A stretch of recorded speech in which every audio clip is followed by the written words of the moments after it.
एक एलियन और एक छोटी सी लड़की और एक ऐसा जो कभी माफ नहीं हो सकता। ये कोई नॉर्मल एनिमे नहीं है।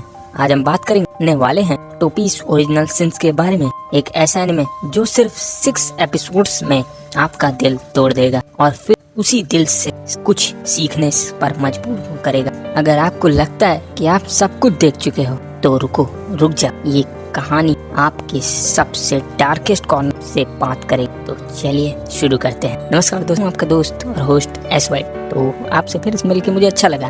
तो चलो आज हम एक कमाल के एनिमे की रिव्यू करते हैं। और याद रखो, आप इस एनिमे के 6 एपिसोड देखने के बाद इसको रिव्यू देखो या इससे पहले, आपको इस वीडियो में मजा आने वाला है। तो चलिए स्टार्ट करते हैं, लेट्स गो।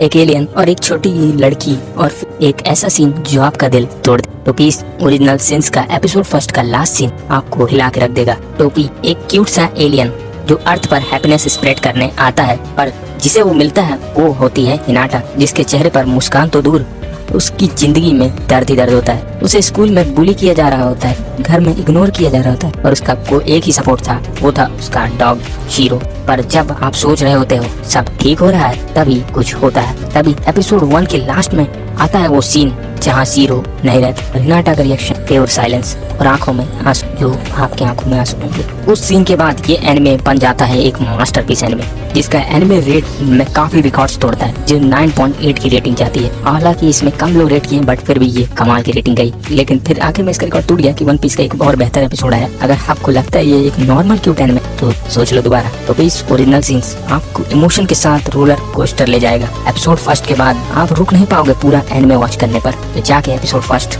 वॉच करो और कमेंट में बताओ आपका लास्ट सीन में आपको क्या फील हुआ।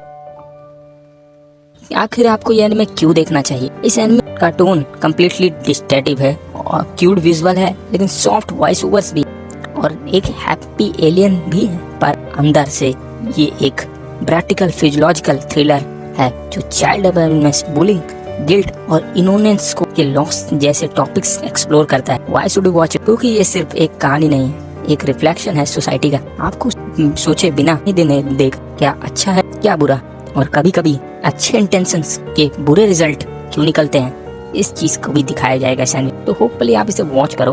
अब हम एक डेलिकेटेड पार्ट रखेंगे एपिसोड 6 का, जो है इस एनिमे का लास्ट एपिसोड। ये एनिमे हमें बताता है बच्चे सिर्फ खुशी नहीं, ट्रॉमा भी अब्सॉर्ब करते हैं। हर एक एक्शन, चाहे कितने भी नैतिक अच्छे, अपने कॉन्शियस लगता है। सबसे बड़ी बात, sometimes you can do it and does what's done. टोपीज जैसा मकसद खुशी लाना था, बन जाता है ट्रेजेडी का सेंटर। दुनिया की डार्कनेस को अब्सॉर्ब कर सकता है। ये एनिमे काफी इमोशनल और डीपली। चलो अब हम लास्ट एपिसोड के बारे में अच्छे से बात कर लेते हैं। तो ये तो आपको स्पॉइलर अलर्ट है कि अगर आप इस एनिमे को नहीं वॉच किए हो तो आप इस पार्ट को स्किप कर सकते हो। आखिर ये एपिसोड में हम देखते हैं एक फाइनल लूप्स, एक अल्टीमेट सैक्रिफाइस। टोपीज को समझ आ जाता है उसके एक्शंस ने शिजुका की लाइफ और ज्यादा कॉम्प्लीमेंटेड कर दी। तब होता है redemption, but at what cost. एक ऐसी एंडिंग जो होपफुल भी है और हार्ट ब्रेकिंग भी। ये एंडिंग आपसे एक सवाल पूछती है, क्या हमेशा सबको बचा सकते हो? और जवाब आपके दिल में इको करे कि आप सबको बचा पाओ। तो यार इस एंडिंग के बारे में आपको अच्छे से नहीं समझाऊंगा, क्योंकि आप में से काफी लोग इसको नहीं देखे होंगे। देखना तो आके फिर इसके बारे में जानना। चलिए आगे बात करते हैं। तो फिर अब इस एनिमे के बारे में हम इतना सब कुछ बता रहे हैं, तो फिर आप सोचते होंगे कि मैं इसके बारे में इतना क्यों बता रहा हूँ? क्योंकि मैं चाहता हूँ कि ये एनिमे ऑफ द ईयर का अवार्ड जीते, क्योंकि मैं तो इस एनिमे का फैन हो गया हूँ। फर्स्ट ऑफ ऑल हम इसकी रेटिंग की बात करते हैं और आखिर क्यों ये एनिमे ऑफ द ईयर का अवार्ड जीतने के डिजर्व है, इसके बारे में भी हम बात करने वाले हैं। इसके फर्स्ट एपिसोड की रेटिंग है 9.5, सेकंड एपिसोड की रेटिंग है 9.6, थर्ड एपिसोड की रेटिंग है 9.3, फोर्थ एपिसोड की रेटिंग है 9.6, फिफ्थ एपिसोड की रेटिंग है 9.7 और सिक्स्थ एपिसोड की रेटिंग है 9.5। और ऑफ कोर्स मेरा फेवरेट एपिसोड नंबर 4 है, जो आप लोग को भी काफी अच्छा लगता होगा। तो क्या इस हिसाब से ये anime of the year deserve नहीं करता? तो ऑफ कोर्स ये करता है 100%। इसीलिए नहीं क्योंकि इसमें फाइट्स है या हाई क्वालिटी एनिमेशन है, बल्कि इसलिए क्योंकि ये सिर्फ देखने के लिए नहीं, महसूस करने के लिए है। इस break all the clutches, it's raw, it's real. और ये 6 एपिसोड में वह इम्पैक्ट डालती है जो कई एनिमे 60 एपिसोड्स में भी नहीं डाल सकते। तो ये एनिमे बेस्ट है और मैं इस एनिमे को अपनी तरफ से रेटिंग दूंगा 10 टॉप 10।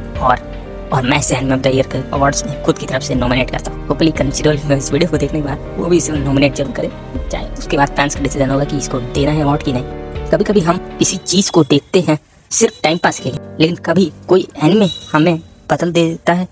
टोपीस ओरिजिनल सिंस ऐसी ही एक कहानी है। एक छोटी सी एलियन और एक छोटी सी लड़की अपने दिल के सबसे सॉफ्ट कोन को छू जाते हैं। आप खुद से पूछते हैं हो, क्या हम वाकई में इतने अच्छे हैं जिस जैसे हम सोचते हैं? और क्या हम कभी किसी के पेन को सच में समझ पाएंगे? अगर आपने ये एनिमे नहीं देखा तो देखो, और अगर देखा है तो कमेंट में लिखो टोपीस ने मुझे रुला दिया।